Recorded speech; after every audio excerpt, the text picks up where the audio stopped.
अंदर से हल्की हल्की रोशनी आ रही थी। इसके बाद जो वो देखती है वो हैरान रह जाती है। गांव बापस्ती की पहाड़ी पर एक मंदिर था जो कई वजहों से प्रसिद्ध था। बापस्ती के परिवारों में आपसी सौहार्द बना हुआ था। इसकी वजह उस मंदिर को ही बताया जाता है। अरे ओ विमला, ये इस मंदिर की कहानी क्या है रे? अरे ये मंदिर इस गांव के लिए बहुत ही शुभ है। अरे शुभ तो है, तो फिर भी लोग इस मंदिर से दूर क्यों रहते हैं? ये इतना वीरान क्यों रहता है? अरे बड़े बुजुर्ग कहते हैं कि मंदिर में आत्माओं का राज है जो लोगों की मदद करते हैं, लेकिन मंदिर से सभी को दूर भी रखते हैं। और ये कैसी आत्मा है जो लोगों की मदद भी करते हैं और लोगों को मंदिर से दूर भी रखते हैं? अरे यही चलता आया है यहाँ पर, इसीलिए कोई कुछ बोलता नहीं, क्योंकि जिसके घर में कोई भी परेशानी होती है तो बताते हैं कि इस मंदिर से उन्हें मदद मिलती है। अरे वाह, ये तो अच्छी बात है, तभी इस गांव में इतनी खुशहाली दिखती है। तभी बाहर किसी की चीखने चिल्लाने की आवाज आती है। दोनों बाहर निकलती हैं तो देखती हैं कि गांव के एक बुजुर्ग रो रहे हैं क्योंकि शहर से उन्हें कोई बुरी खबर मिली है।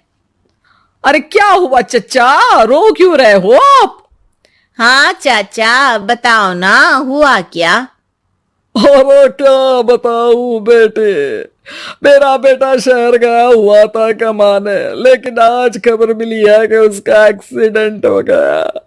वो अस्पताल में भर्ती है।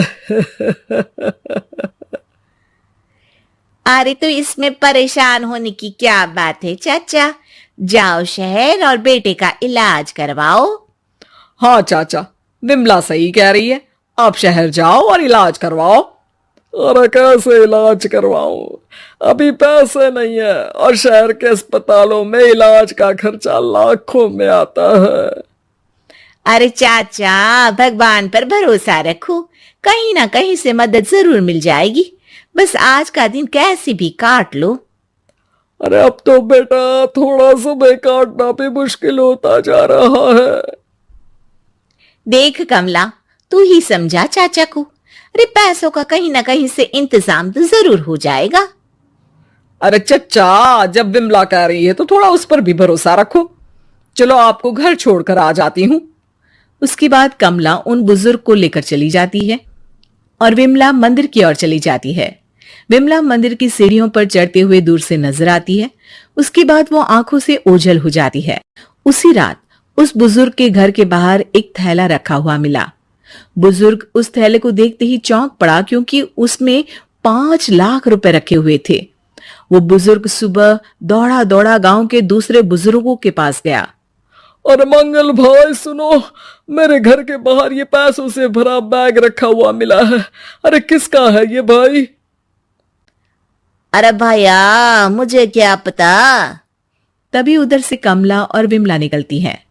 अरे बेटा सुन तो, देख ये क्या रखा हुआ था मेरे घर के सामने। कमला और विमला हैरानी से देखती हैं। अरे वाह, देख विमला, तूने कहा था ना कि कोई ना कोई मदद जरूर करेगा। अरे भगवान सबकी मदद करते हैं, ये पैसों की मदद भी भगवान ने ही भेजी है। और क्या, अब चचा सोच क्या रहे हो, शहर जाओ और बेटे का इलाज करवाओ। ठीक है बेटियों, जो तुम कहो, चलो निकलता हूं शहर बेटे का इलाज करवाने के लिए। अरे विमला, एक बात तो बता, ये इन्हें मिले तो कैसे मिले पैसे? अरे मैं ना कहती थी कि ये मंदिर सबकी मुसीबतों में मदद भेजता है।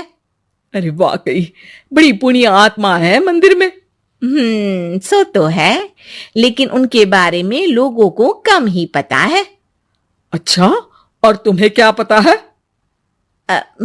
जितना पता था वो तो बता दिया।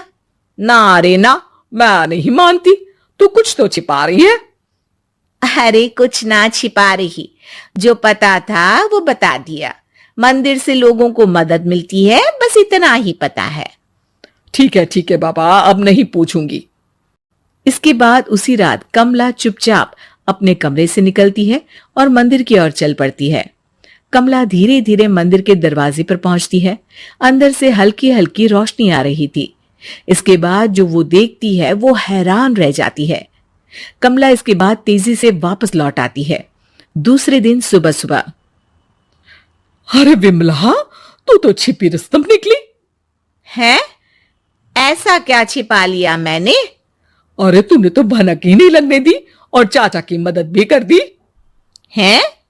ये क्या कह रही हो? ऐसा कैसे कह सकती हो तुम? मैंने कोई मदद वदद नहीं की। अरे सब पता है मुझे, कल रात मैं गई थी मंदिर। तो क्या देखा? अरे तुम्हारा पति और कुछ लोग वहां दिखे, बोरियों में नोट भरे हुए थे और सभी नोट गिनने में लगे हुए थे। तो तुम्हें क्या लगा? वो क्या कर रहे थे? अरे मैं समझ गई कि वो लोग कहीं से डकैती कर पैसे लेकर यहां मंदिर के पीछे छिपाते हैं। अब जब तुम जान ही गई हो तो बता देती हूं, लेकिन ये बात किसी को पता नहीं लगनी चाहिए। मेरे पति डकैती नहीं डालते हैं, बस उन लोगों से पैसे छीनते हैं जिन्होंने गलत तरीके से पैसे बनाए हैं। और फिर लोगों की मदद करते हैं। यही है वो पुण्य आत्माएं जो लोगों को मदद पहुंचाती है। अब समझी?